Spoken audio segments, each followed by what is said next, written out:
Shabbat Shalom, everyone. Good Yam Suf. Who's ready to learn some Torah? That's the spirit. That's the spirit. All right. So in the Torah, as you know, Passover is a 7-day festival. The first day marking the beginning of our flight from Egypt, and the seventh day, which is today, marking the climactic end of the Exodus, the splitting of the sea. That's why Rabbi Silver read those dramatic verses from the Torah earlier today. So the rabbis considered Kriyat Yam Suf, the splitting of the sea, to be the ultimate miracle, certainly unmatched by anything else that happened in the rest of the Exodus story, but even more so, this miracle stands out from all the other miracles throughout our history. This sentiment is best captured by the rabbinic statement from the Mechilta. Even a maidservant saw at the sea what Ezekiel did not see.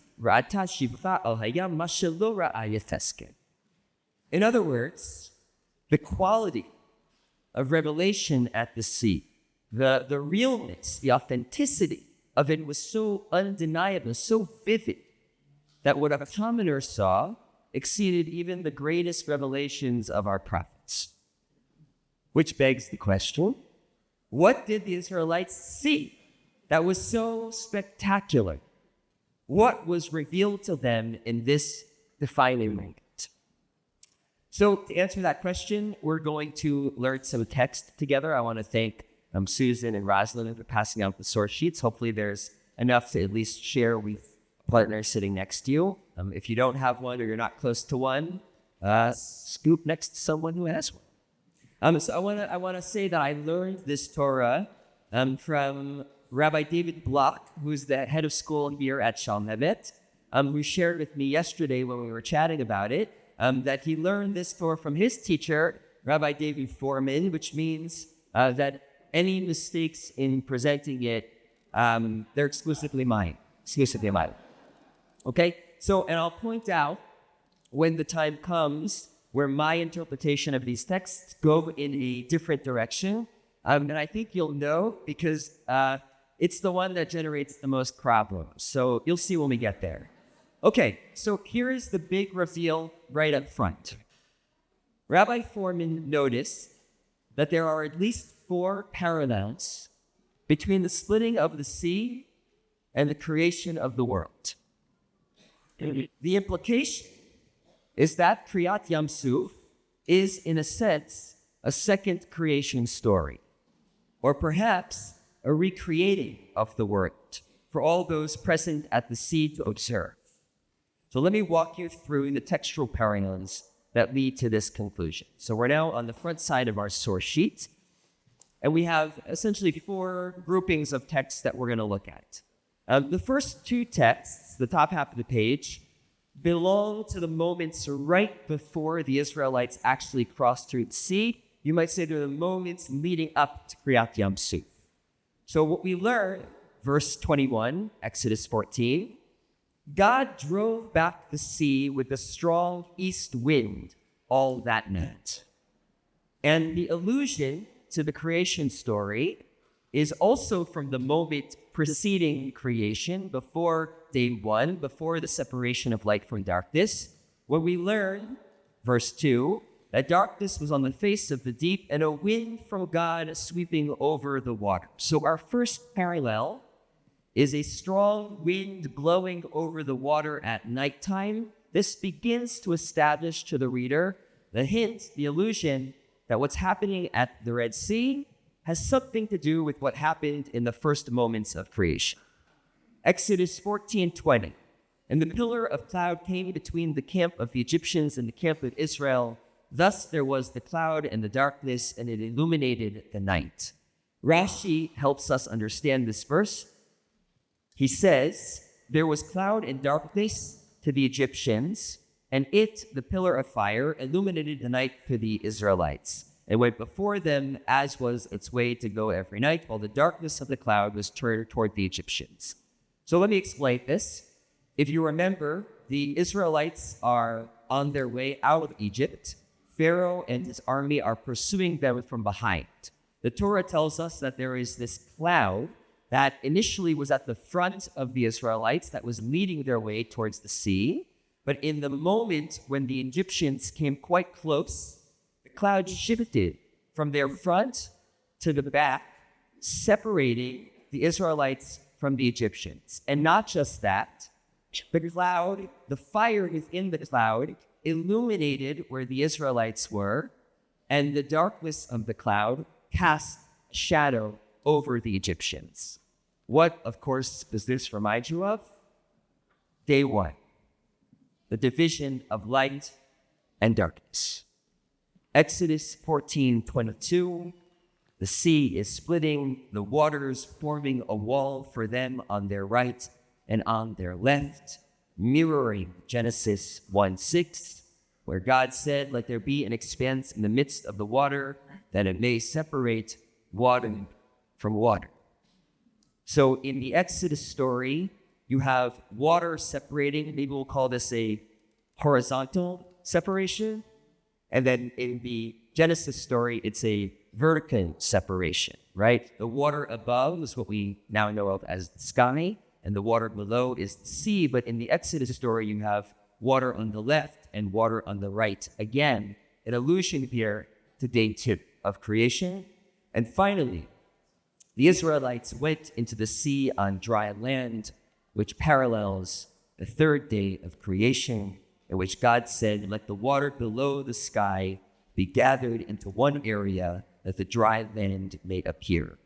Day three of creation, which produces dry land from amidst a world of only water, so too, in the splitting of the sea, dry land appears for the Israelites to walk through. All right, are you convinced? Okay. All right. So here's where it gets interesting.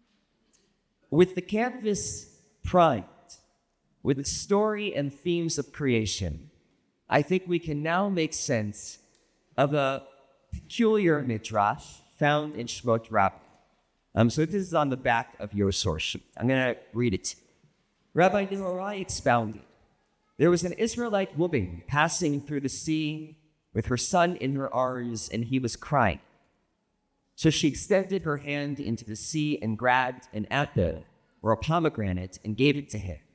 As it is stated, he led them through the depths as through the wilderness." All right, what is going on here? So this could be yet another example of the rabbis making miracles bigger, which they do throughout the Haggadah. Maybe you remember the passage on the plagues, where it's not 10 plagues, but each plague is 5 plagues, which brings the total to 50 plagues. So too here, not only did the sea split, but snacks were provided. Okay, that's one action. It could be, and admittedly, I think this seems to be the message of the Midrash itself. This miracle proves that just as God provided for us in the wilderness, God provided for us in the sea. God is always looking out for us. But friends, we just pointed out 4 parallels to the creation story. And now we have a Midrash about a woman picking the fruit of a tree and giving it to another. It seems to me quite clear that the rabbis are pointing us in the direction of Eve and the Garden of Eden, which makes perfect sense. If the splitting of the sea parallels the creation of the world, what follows creation is the story of the Garden of Eden. The reader expects the narrative to take us there, and the Midrash delivers. Now, what's curious is the particular moment in the Eden story that the Midrash seemingly alludes to. Because after all, Eve's picking of the fruit, eating it, and giving it to Adam to eat, it's the turning point of the story. And at first glance, it's a negative turning point. Right? The traditional telling of the Garden of Eden story castigates Eve. It's the result of her behavior that humanity is expelled from the garden, that we're forced to toil for our food, that pain and suffering enter permanently into the realm of human experience. It's paradise lost. The traditional telling of the story leaves the reader lamenting what could have been. But here, in the Midrash, the act of a woman picking fruit from a tree and feeding another is celebrated. It's proof of the miracle. So perhaps, in a subtle way, the rabbis, by placing this Midrash into this moment of recreation, are offering a subversive interpretation of Eve and her behavior in the Garden of Eden. Maybe picking the fruit was not only necessary, but praiseworthy, because it was crucial to the awakening of what it means to be fully human. And here, if you couldn't tell already, is where my thinking departs from my teachers. So this interpretation relies on a striking comment by Rabbi Nachmanides, that for me totally flips the Garden of Eden story upside down. He's dealing with the question of what happened in the moment that Adam and Eve actually ate from the tree of knowledge of good and evil. So I brought you the Ramban text in the box on the back of the page. Let me read it to you now. The proper interpretation appears to me to be that man's original nature was such that he did whatever was proper for him to do naturally, just as the heavens and all their hosts do. Faithful workers whose work is truth and who do not change from their prescribed course, and in whose deeds there is no love or hatred. Now, it was the fruit of this tree that gave rise to will and desire, that those who ate it should choose a thing or its opposite, for good or for evil. This is why it's called Eitz Hada'at, the tree of knowledge of good and evil, for da'at in our language is used to express will. All right, let me explain. Ramban is teaching that the fundamental change brought about the eating from the tree of knowledge is the attainment of free will, the ability to choose between good and evil, between action and inaction. Before eating from the tree, he argues, we were like angels, behaving in a predetermined manner, acting out our programmed designs. But free will, this most powerful human capacity, is actualized by the eating of the fruit, and with it, a much more complex human experience. The fact that in any given moment, we could choose to love or betray is what makes that love precious and that betrayal painful. I know you could have chosen otherwise, but you chose this. That's the relational premise that produces the most profound gratitude and the greatest need for repentance. Now, if we accept Ramban's interpretation that eating from the tree of knowledge of good and evil is the act that awakens free will within Eve, the implication is that her behavior leading up to this moment was predetermined. In other words, Eve's eating from the tree, it was always part of the divine plan. Why? Because God wanted us to develop a consciousness that wrestles with our capacity to do good or evil. The Garden of Eden isn't the goal of creation. Life outside the garden is the purpose of creation. Free will is essential to our humanity. The abiding question is how wisely we use it. Yeah. So here we are. In this moment of recreation, the Israelites witnessing a rebirth of the world, and they might have thought that what God would create next is their very own Garden of Eden. If Egypt was the place where everything was taken from them, God would create a garden where everything was taken care of for them, where they could be passive passengers on a beautiful, careless ride. But instead, they see a woman picking fruit from a tree and handing it to her child. A message that Eden is not, Eden was never the goal. That they should follow Eve's example. What this freedom promises is the precious responsibilities of free will. The capacity and the mandate to create something beautiful and kind. Society that cares for one another and acts courageously in the face of brutality. And while I should probably quit while I'm ahead, I want to suggest that the unnamed woman in the Midrash doesn't just point to Eve and her embrace of free will, but she's an accordion that you can expand to see all of the courageous women of the Exodus.